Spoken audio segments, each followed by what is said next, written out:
Hello media student, আজকে অনুশীলনী 6.1 যে অধ্যায় 6 এটার নাম হচ্ছে বর্গ বর্গমূল। তোমরা দেখছো এই পাঠের বা এই অনুশীলনের 1 নম্বর 2 নম্বর সমাধান করছি দুইটা ভিডিওর মধ্যে। যারা দেখছো না, ভিডিও ডেসক্রিপশনে লিঙ্ক আছে, দেখে লও। এই ভিডিওর মধ্যে আমরা কোয়েশ্চেন নাম্বার 3 সমাধান করব। এখানে কইছে নিচের সংখ্যাগুলিকে পূর্ণবর্গ না হওয়ার কারণ উল্লেখ করো। এই সংখ্যাগুলি পূর্ণবর্গ কিতার লাগে না। তো পূর্ণবর্গ সংখ্যা কিতা কিতা আছে আমি তোমার 1 নম্বর প্রশ্ন যারা দেখছো তোমরা কইছিলাম, ঠিক আছে? আমি এখনও আবার কইতেছি।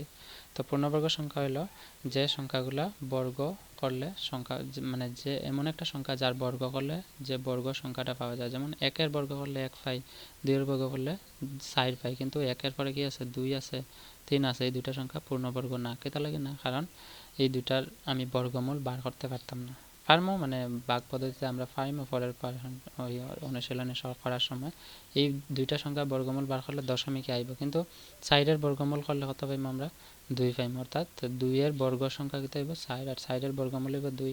3-এর বর্গ সংখ্যা 9, 9-এর বর্গমূল হইব 3। অর্থাৎ যে সংখ্যাগুলা বর্গ করলে ভগ্নাংশে বা দশমিকের রূপে না লয়, দশমিক রূপ না থাকে, তাই এইগুলোই পূর্ণবর্গ সংখ্যা। তো অর্থাৎ দেখো এইগুলা কিতা আছে, 4, 1, 4, 9, অর্থাৎ 1 থেকে 10-এর মধ্যে 3টা পূর্ণবর্গ সংখ্যা আছে। কিতা কিতা? 1, 4, 9। ঠিক এরকম 1, 4, 9, 16, 36 এগুলো কিতা আছে? সবগুলো পূর্ণবর্গ, ঠিক আছে? তো এখন আমার প্রশ্নের মাঝে হয়েছে যে নিচের সংখ্যাগুলো পূর্ণবর্গ না হওয়ার কারণ উল্লেখ করো। তো পূর্ণবর্গ না হওয়ার কারণটা আমি চিনতে হইলে বা জানতে হইলে আমার একটা জিনিস আরেকটা জানতে লাগবো। যদি পরীক্ষায় তোমরা পারবা, মনোযোগ দিয়ে দেখো আমি কিতা হইতেছি। অর্থাৎ যে সংখ্যাগুলো পূর্ণবর্গ হইব, তোমরা মনে রাখবা যে পূর্ণবর্গ সংখ্যা এইগুলো হইব যারার এককের স্থানে কি থাকবো? 0 থাকবো, 1 থাকবো, 4 থাকবো, 5 থাকবো, 6 থাকবো, আর 9 থাকবো। মনে রাখবা পূর্ণবর্গ সংখ্যা কোনগুলো হইব? যেগুলোর এককের স্থানে 0 থাকবো, 1 থাকবো, 4 থাকবো, 5 থাকবো, 6 থাকবো, 9 থাকবো। কেন? কারণ এখানে দেখো, এখানে 0 লিখছি, 1 লিখছি, 2, 3 লিখছি নি? 2, 3 লিখছি না? তার মানে এখানে দেখো যে পূর্ণবর্গ সংখ্যাগুলো আছে কোনোটার ঘরে এককের ঘরে 2, 3 আছে কিনা? আছে নি? নাই। এই কারণে আমি বলছি যে সংখ্যাগুলোর এককের ঘরে 0 থাকবো, 1 থাকবো, 4 থাকবো, 5 থাকবো, 6 থাকবো, 9 থাকবো, এইগুলোরে আমরা পূর্ণবর্গ সংখ্যা করবো। আর এখানে অনুশীলনের মধ্যে যে দিচ্ছে দেখো 3 নম্বরও হয়েছে, এটার এককের ঘরে 7, তা আমরা 7 লিখছি নি পূর্ণবর্গ হইতে হলে? 7 নাই। তো এই কারণেই এককের ঘরে 7 থাকলে পূর্ণবর্গ হইতো না। আমরা কিতা জানি? এককের ঘরে 0 কিতা থাকবো? 0 থাকবো, 1 থাকবো, 4 থাকবো, 5 থাকবো, 6 থাকবো, আর 9 থাকবো। এই সংখ্যাগুলো থাকলে এটা পূর্ণবর্গ। তো এখানে দেখো এটার এককের ঘরে 7 আছে, এই কারণে এটা পূর্ণবর্গ হইতো না, না হওয়ার কারণেই হয়েছে। তো এককের ঘরে 7 আছে, এই কারণে হইতো না। এটা 2 আছে, দেখো এখানে 2 আছে না, এককের ঘরে নাই, তো এটাও হইতো না। 3 আছে, 3 নাই। 8 আছে, এখানে 8 আছে নাই। এখানে 0 আছে, কিন্তু এটা পূর্ণবর্গ হইব। কিন্তু এখানে দেখো 0-র পরে 2 আছে, দেখো এই 3টা 0 কাটি নিলে আমি কিতা পাইমু? 2 পাইমু। দেখো 2 তো এখানে নাই, তার মানে এটা পূর্ণবর্গ হইতো না। মনে রাখবা তোমরা, ঠিক আছে?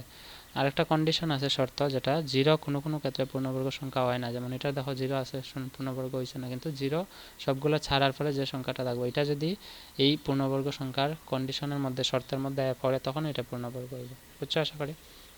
তো এখন আমরা এটা সমাধান করবো। সমাধান অর্থাৎ 1 নম্বর কিতা আছে? 1 নম্বর কোয়েশ্চনটা আছে 4, 3, 4, 7। দেখো আমি দেখাই, এটা হচ্ছে 1 নম্বর 4, 3, 4, 7। তো প্রত্যেকটা প্রশ্ন আগে লিখে লাই। তো এখানে দেখো যে প্রশ্নগুলো আছে 5টা প্রশ্ন, 5টা আমি এক কপির মধ্যে উঠাইছি, ঠিক আছে? তো এগুলা কি কারণে পূর্ণবর্গ নয়? তো আমি লিখবো এটা রোমান 1-এর সলিউশন। এটা লিখবো যে 4, 3, 4, 7 এর এককের স্থানে কত আছে? এককের স্থানে 7 আছে, 7 আছে, এরকম লিখবা, ঠিক আছে? আচ্ছা, এটা হচ্ছে পূর্ণবর্গ না হওয়ার কারণ। এটাও পূর্ণবর্গ না হওয়ার কারণ আমরা কি লিখবো? যে এককের স্থানে কি আছে? 2 আছে, 2 আছে, সেই কারণে এটা পূর্ণবর্গ সংখ্যা নয়। এটার কি আছে? এককের স্থানে 3 আছে, এরকম তোমরা লিখিয়ে যাইবা পূর্ণবর্গ। তো একটা জিনিস মনে রাখবা, আমি বারবার করতেছি, পরীক্ষায় এইরকম যত বড় সংখ্যা দেখ না কেন, আমরা পূর্ণবর্গ সংখ্যা, বর্গ সংখ্যা এবং এটার নিয়মটা আমরা জানতে হইলে, আমরা এইগুলা আমি এই নিয়ম মতে পালাইতে হলে আমরা পুরো অঙ্ক সমাধান করার কোনো প্রয়োজন নেই। আমরা শুধু এককের অঙ্কের দিয়া আমরা বুঝতে পারবো কোনটা পূর্ণবর্গ কোনটা না, ঠিক আছে? এককের স্থানে এটা কত আছে? 8 আছে, ঠিক আছে? তারপর এটা হইব এককের স্থানে এককের স্থানে এটার কথা আছে 0, কিন্তু 0 তো কোনো কোনো ক্ষেত্রে হয়, কিন্তু আমি এখানে 0 লিখতাম না, এখানে কত লিখলাম 2, কারণ 0 বেশিরভাগ ক্ষেত্রে, যেমন দেখো 10-এর স্কোয়ার কত 100, আর 100-এর স্কোয়ার কত, 100-এর স্কোয়ার হলো 10,000, তোমরা জানো। তো 10,000 তো এককের করে 0 থাকলে 0ই হয়, অর্থাৎ বেশিরভাগ ক্ষেত্রে 0 এককের বর্গ সংখ্যার এককের করে থাকলে তার বর্গের সংখ্যার এককের করে 0 হয়, কিন্তু এটার তো বর্গ সংখ্যা এককের করে 0 আছে, তো এটা পূর্ণবর্গ কেন হয়েছে না? কারণ এখানে দেখো জিরোগুলা ছাড়ার পরে যে স্বাভাবিক সংখ্যাটা থাকে, মানে জিরোগুলা সরানোর পরে এখানে যে স্বাভাবিক সংখ্যা, এটা যদি আমার এই শর্তের মধ্যে পূর্ণবর্গের শর্তের ভিতরে থাকে তখন এটা পূর্ণবর্গ হইব। অর্থাৎ এখানে 2 আছে, তো এখানে আমরা কি তাহলে এককের স্থানে 2 আছে। বুঝছো? আশা করি তোমরা মনে রাখবা। এটা হচ্ছে সমাধান কোয়েশ্চেন নাম্বার 3। আশা করি বোঝা গেছে। কোয়েশ্চেন নাম্বার 4 এর সমাধান আমরা নেক্সট ভিডিওতে কর্ম না, আমি ভিডিও অলরেডি আপলোড করে লইছি, তোমরা ভিডিও ডেসক্রিপশনে লিংক আছে, দেখে লইও।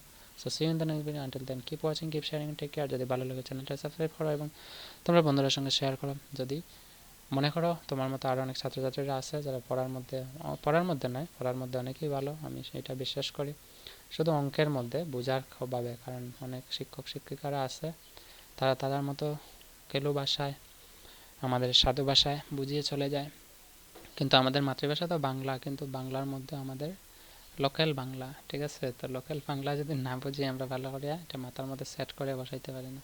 আশা করি বুঝতে পারছো তোমরা আমি কিতা কইছি। যদি ভালো লাগে শেয়ার করে। So see you in the next video. Until then keep watching, keep sharing and take care. By.